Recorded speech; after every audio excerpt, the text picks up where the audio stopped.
Bonjour tout le monde, minasan konnichiwa. On va apprendre 3 kanji par jour et en 30 jours, vous allez apprendre 90 kanji qui correspondent au niveau 5 de l'examen du japonais JLPT. Allez, on y va. Le jour 2,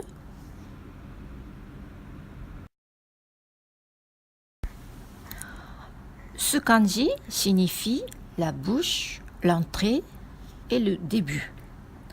En onyomi, on lit comme ko ou ku.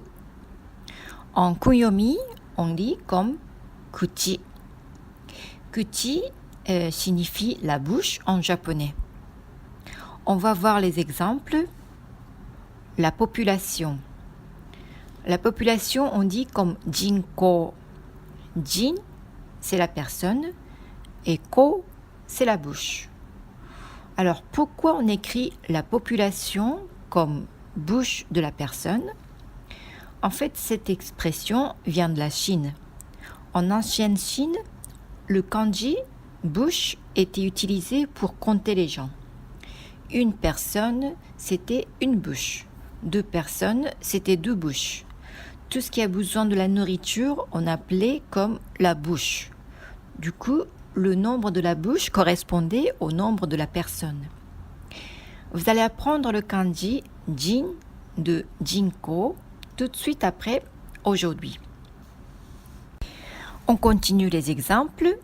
La bouche, c'est kuchi. Ensuite, l'entrée, on dit comme iriguchi. Iri signifie le verbe entrer. Donc, la bouche pour entrer, c'est l'entrée. Vous allez apprendre le kanji de iri un peu plus tard. Et pour faciliter la prononciation, ku est devenu gu. Iriguchi. Ensuite, la sortie, on dit comme deguchi. De signifie le verbe sortir. Donc, la bouche pour sortir, c'est la sortie. Vous allez apprendre le kanji de un peu plus tard. On va voir comment on écrit. 1, 2, 3. La bouche. Alors, le deuxième kanji d'aujourd'hui. Ce kanji signifie 4. À l'intérieur du kanji, la bouche, qu'on vient d'apprendre, les 2 jambes ont poussé. Mais ça signifie 4. En onyomi, on lit comme shi. En kunyomi, on lit comme yo ou yon. On va voir les exemples. 4 personnes, on dit comme yonin. Vous pouvez écrire yo avec ce kanji. Et vous allez apprendre le kanji nin tout de suite après ce kanji. 4e étage, on dit comme yonkai. Vous pouvez écrire yon avec ce kanji. 4 citrons, on dit comme lemon yotsu. Lemon, c'est citron. Vous pouvez écrire yo de yotsu avec ce kanji. Tsu est un okurigana. Il n'y a pas de kanji et vous écrivez en hiragana. Alors, on va écrire ce kanji 4.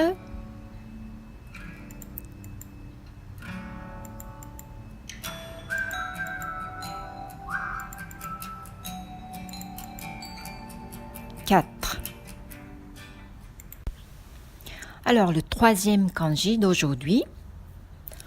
Ce kanji signifie la personne, homme ou homme avec un grand H.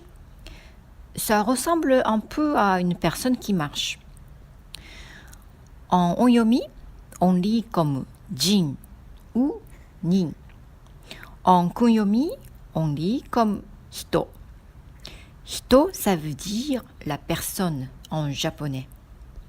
On va voir les exemples. Les Français. Les Français, on dit comme フランス人. France, c'est la France. Et vous pouvez écrire jin avec ce kanji. La personne de la France, ce sont des Français. フランス人. Ensuite, 100 personnes. On dit comme 100 人. 100, c'est 100. Vous pouvez écrire nin avec ce kanji. Ensuite, cette personne-là, on dit comme ano hito. Ano est un pronom démonstratif qui désigne un objet ou une personne qui est loin de celui qui parle.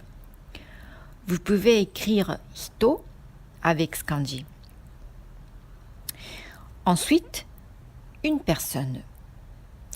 On a déjà appris comment dire une personne quand on a appris le kanji en. Vous vous souvenez? On dit comme hitori. Hito de hitori, c'est le chiffre en. Et ri de hitori, ça s'écrit en avec ce kanji. Personne. Mais cette façon de dire est exceptionnelle pour ce kanji. On peut lire comme ri, mais seulement pour dire une personne et deux personnes. À partir de 3 personnes, on lit ce kanji comme nin. Par exemple, 3 personnes, c'est san nin. 4 personnes, yonin. 5 personnes, c'est gonin. Alors, on va voir comment on écrit ce kanji.